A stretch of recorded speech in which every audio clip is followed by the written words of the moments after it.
Okay, it's testing time. All right, it's getting a little chilly. Feels fallish, way too early. We had a weird summer. It's very rainy and cold, and then up until like mid-July, and then mid-July we had 2 weeks of just crazy heat, and then it got cold again. It was really weird. 2 weeks of summer. What is on the docket for today? The turkeys are getting big. The other two are getting bigger, but they're nowhere near the size of these guys. I don't know. Ideally, it'd be nice to put them together so we're not dealing with two nets. So we're not dealing with two setups, but I don't know. I might tomorrow's Saturday, so maybe I'll try. Maybe I'll put them together and see if the big ones don't pick on the little ones. We'll be fine, but I'm concerned that they're gonna pick on them.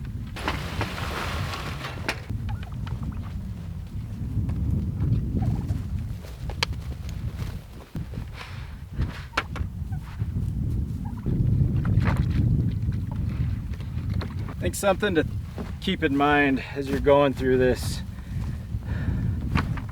journey. I used to get really concerned and crazy about making everything perfect. Look at this thing. I mean, it's kind of it's falling apart. It's been refurbished. I mean, the tarps aren't what they were designed to be. I mean, originally we had nice tarps on there. These are now recycled feed bags. That white thing is that's a tote that we get all our feed in. So we just cut it up and put it on. Look, the bottom of the door fell off. At the end of the day, it's a chicken tractor. It doesn't have to be perfect. And that was hard. That was a hard concept for me to accept and realize. So I like things to be perfect. I wish I would have let that go sooner. Now that I have let it go, it doesn't stress me out. I mean, look at this one. We had crazy hail. So there's hail damage down there. Is it ideal? No. Could a predator get in there? I don't know, maybe. On the other side, look, there's huge holes over there. It's not ideal, but it works. It works. Again, you only have so much time in the day, right? So kind of do what you can with what you've got, and it relieved a lot of stress and anxiety for me, because I wanted everything to be perfect always, and it's just not. Yeah, it can happen. It could happen. You could spend hours doing this stuff, but that's not the point. The point is we want to be able to do this as a hobby, right? I mean, the time factor is a big deal. If you're trying to do this on a small scale, where you're not trying to sell or make money or profit,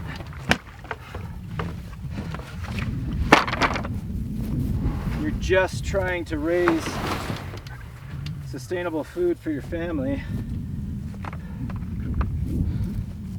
it's about the time. It's the time factor, right? So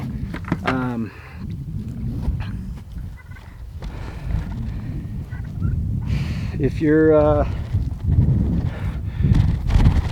crazy like I am and you like everything perfect, the sooner you can let that go in the homestead world,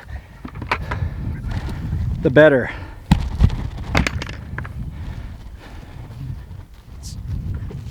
I guess it depends on your goals, right? What are you trying to accomplish? At the end of the day, that's all that matters. And for us, the goal is I want to raise clean, healthy, sustainable food for my family. If we can knock out chores and look, if we're pressed for time and we need to get out there and knock chores out, I don't want to be stressed out about it. There's always something to do. For example, yesterday, so today's Friday,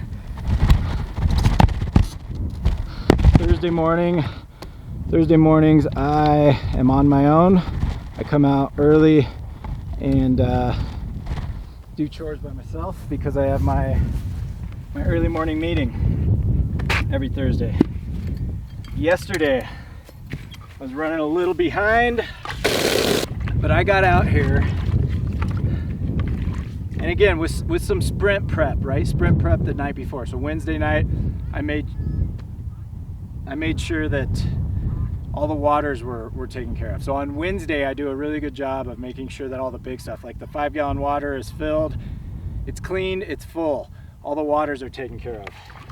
For the turkeys, for the hens, simple things like that. You can save yourself, 15 minutes the next morning if you need to. So sprint prep, so to speak, right? Get some things done the night before to set yourself up for success the next day. So I did all that Wednesday. I typically do that Wednesday. I'll make sure all the waters are clean because I know my Thursday mornings are rushed. But I still came out, moved the turkeys. Again, you got to double check, make sure they've got enough food, water, that sort of thing. Went out, fed the pigs, fed the hens, got Mary milked. I did it all in 45 minutes. It can be done. Could you expect to do that your first month into doing this? No. Once you get a routine and you know what needs to be done, my point is, what we're doing, 45 minutes was booking it. Can you expect to do that every single day? No. Could this be done in an hour every single morning? Absolutely. If you want to give yourself some grace and say an hour and 15, absolutely. So an hour and 15 minutes. Again, we don't have meat chickens right now. I'm pretty confident if you needed to, if you're looking to schedule, allocate time, you could dedicate an hour and 15 minutes every morning. You could raise your Thanksgiving turkeys. You can raise your meat chickens for the year. Have a milk cow, a beef cow, so you've got milk, and then your pork. You've got a hog, some pig.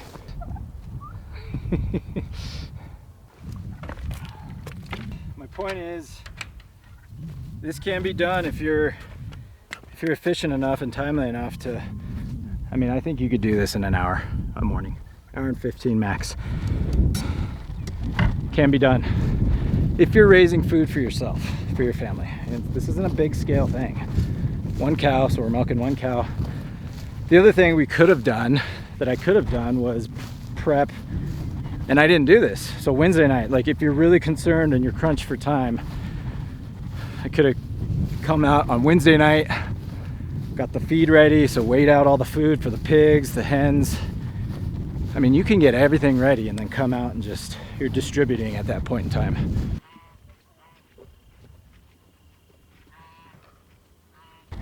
All right, so let's get back to time. How much time is this really gonna cost?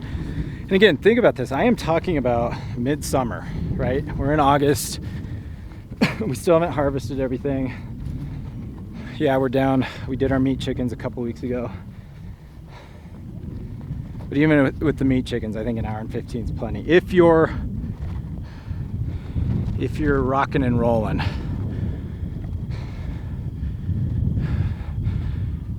Keep in mind, I think a lot of this is enjoying the process with your family too, right? So we'll screw around and spend an extra 15-20 minutes probably just messing around, right? So hour 15 in the morning. In the evening, depending on how you have your setup, your chores could take 10 minutes. It takes us like 20 because right now our cows are on the back third of our pasture, and they, for whatever reason, love to hang out at the very corner of our lot. So I gotta walk all the way out there. It's just, but again, I don't mind. I throw on a podcast and I'm out with nature and I'm listening to something good. I'm feeding my brain, learning. As I walk out, go get the cows, So I get a good 20-ish, 25 minutes of a good podcast in every evening. And it's beautiful out. So